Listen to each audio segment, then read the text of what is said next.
সুয়ালক ইউনিয়নের মাছের পাড়ায় বেনজিরের খামার বাড়ির পাশেই অবস্থিত মৌ আবাসিক উচ্চ বিদ্যালয়। শুক্রবার ছুটির দিনে আবাসিকের 4 জন ছাত্র ম্যানপয় ম্রো, তনসিং ম্রো, ইয়ংনং ম্রো ও পেননয় ম্রো ঘুরতে ঘুরতে কৌতূহলবশত ঢুকে পড়ে বেনজিরের খামার বাড়িতে। কিছুক্ষণ ঘোরাফেরার পর সেখান থেকে বের হয়ে স্কুলের হোস্টেলে চলে আসে তারা।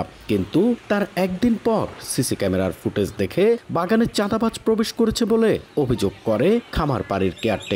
সেই অভিযোগের প্রেক্ষিতে 4 স্কুল ছাত্রকে হোস্টেল থেকে স্থানীয় ক্যাম্পে তুলে নিয়ে যায় আইনশৃঙ্খলা বাহিনী। পরে স্কুল শিক্ষকের জিম্মায় ছেড়ে দেয়া হয় এসএসসি পরীক্ষার্থী ওই 4 ছাত্রকে।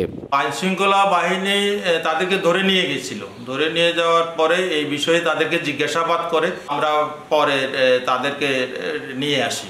এদিকে বেনজিরের বাগানের নিরাপত্তার স্বার্থে ওই স্কুল শিক্ষার্থীদের আটক করা হয়েছিল বলে অভিযোগ স্থানীয় ইউপি চেয়ারম্যানের। নগদে 500 টাকা বা তার বেশি পেমেন্টে পেতে পারেন ঢাকায় জমিসহ 20 কোটি টাকার পুরস্কার। চোর ধরার জন্য ওরা অনেক সময় একটু যাচ্ছিল, ওই যে কি বলে কেয়ারটেকার নিয়োগ ছিল। আমরা সহ গিয়ে দেখি যে তদন্ত করে দেখি যে ওরা ছাত্র, তারপরে ছেড়ে দিচ্ছে। 2023 সালে এসএসসি পরীক্ষায় অংশগ্রহণ করে কৃতকার্য মৌ উচ্চ বিদ্যালয়ের ওই 4 শিক্ষার্থী হোস্টেল ছেড়ে গেলেও বই নিয়ে গেছে বেনজিরের বাগানে ঘুরতে যাওয়া দুঃসহ স্মৃতি।